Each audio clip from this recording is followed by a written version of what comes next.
Welcome back, Doug Pagitt Radio, 1221. Our Sunday afternoon conversation, religious radio that's not quite right.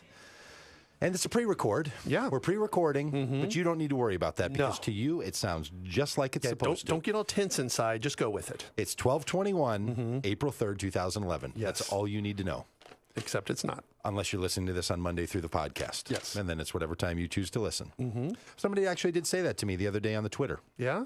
I saw them posting up. They said, I'm getting my little afternoon delight at 9 in the morning. Oh. Yeah, so they referred to it that way. I like it when you do that, folks. They get you on the program. Yeah. It inspires the listeners and inspires the hosts. In fact, I received a comment from someone via the website. This gal named Tamara. She went over there to the Doug Pagitt radio site, and she said, look, having grown up in a turn or burn Pentecostal church, there's some phrases that religious people use, and I like to use this program to update people on some of the lingo and where it comes from and why people say it. Sure. And why maybe we need some new language in order to have a new world. She said, it's really been a blessing for me to read your books and listen to your radio program. Well, that lady's messed up. John, you would know what that's like. I sure The do. blessing that comes from listening to the radio program. Okay. She said, it gives new meaning to be right or get left. I used to think that eternity meant fiery torment if I didn't grow up to be a Republican. I just have two comments about your website. Oh. You have a spelling error. It was fantastic. Thank you for the show. Yeah. It's terrific. I used to think that if I didn't grow up a Republican, there's no way I could be a decent religious person. And if I could just mention, you got a couple of errors on the website. Right. So she's helpful. Yes. Very helpful. I was glad to see it. Yeah. She was quite helpful.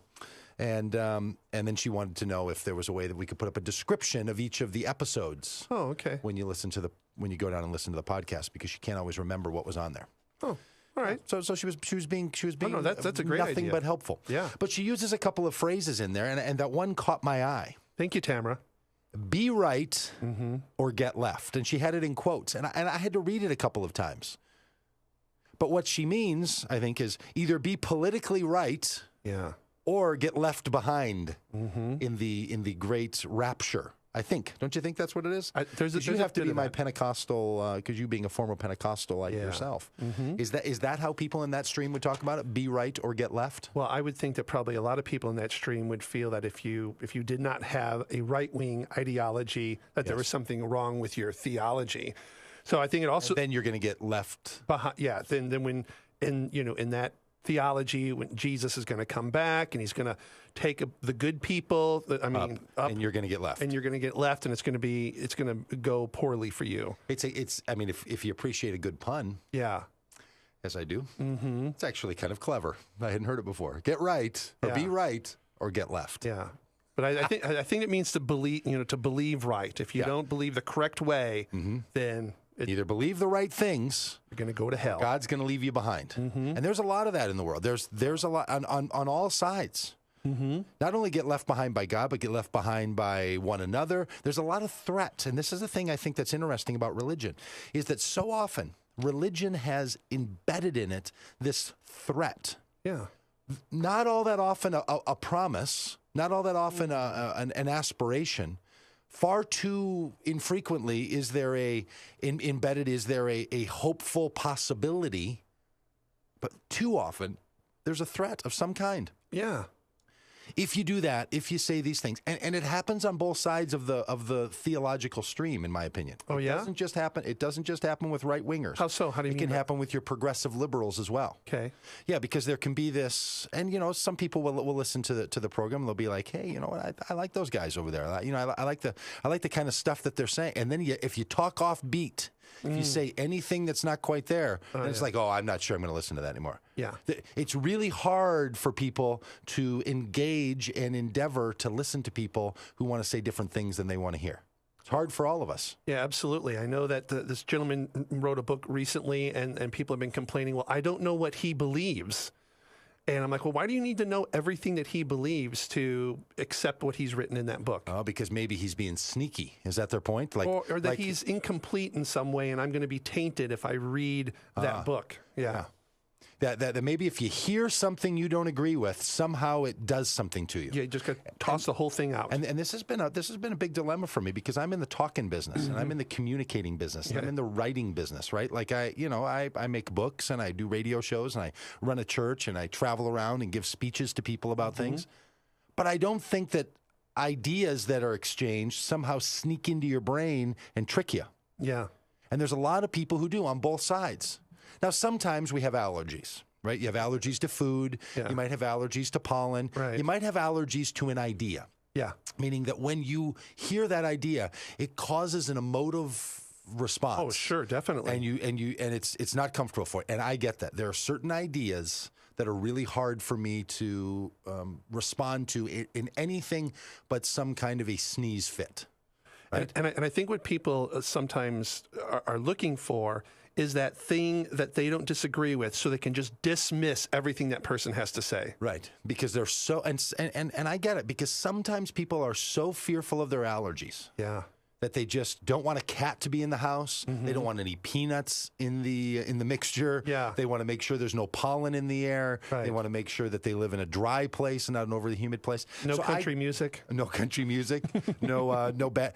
And I get that. But what we should all work to do is to strengthen our immune systems so that we can live with our allergies in a different way. Wouldn't that be a good thing? Like, wouldn't it be good to not be controlled by the symptoms of your allergy? Well, especially since, we're talking, about our thoughts and our ideas, and Yes. that is something that we can control, unlike, with our, our bodies oftentimes where, I mean, because you can't control what you hear, what someone says. It's You can't control your reaction. to it. reaction, right? I see. Yeah, that you can't control your reaction to what to the things that you hear. Yeah. Well, and this is what makes it tough, right? Because if there's this structure about believe right or get left, then we also have the other side of that, which is, well, what happens if I don't believe right? Yeah.